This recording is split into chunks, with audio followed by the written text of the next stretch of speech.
Fear, shame, and insecurity. These are all different words with different meanings, but they seem so similar because they work together most of the time. They cause you to want to hide things about yourself, to lie, to isolate yourself, and then ultimately bring you down a steep slope of depression.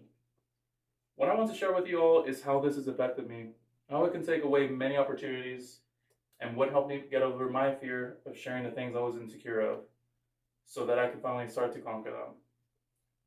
Sunday morning, June 19, 2016.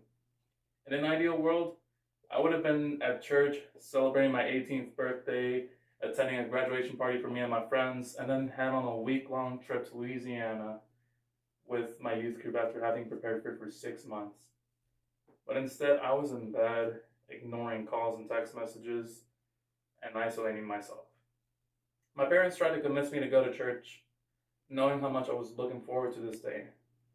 I told them that I wanted to be alone, and in a few hours I turned what would have been a really special birthday into what was one of the worst of my life. Instead of celebrating my birthday with family and friends, I spent it in my room, playing video games so that I could shut off my brain. Why? Because anytime I thought about what brought me to this moment, I felt guilt and shame, and didn't want to have anybody see me like this.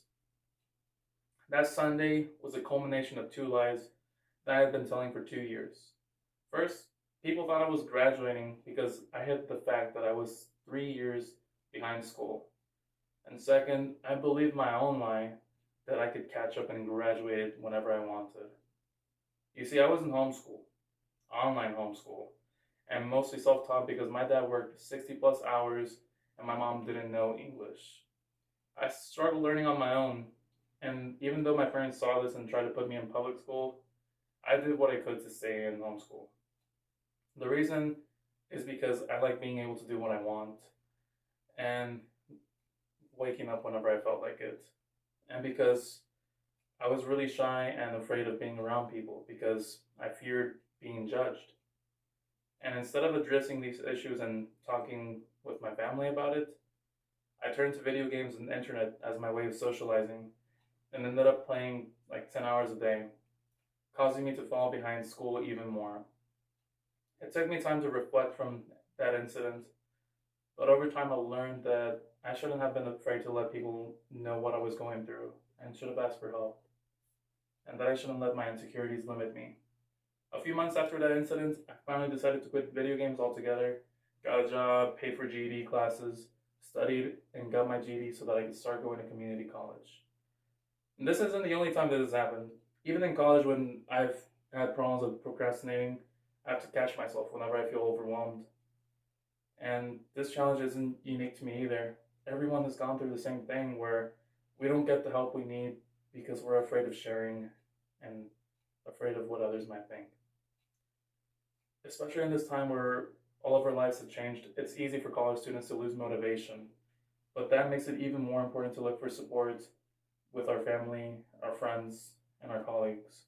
And I believe that what can help us most when we feel overwhelmed is to reflect, to accept the things we're insecure about instead of feeling ashamed, and to not be afraid of asking for help. That can help us be more confident, take things one step at a time instead of overthinking, and build mutually supportive relationships. Everybody has things they fear, things they're ashamed of, things they're insecure about, but don't let those things tell you how to live your life.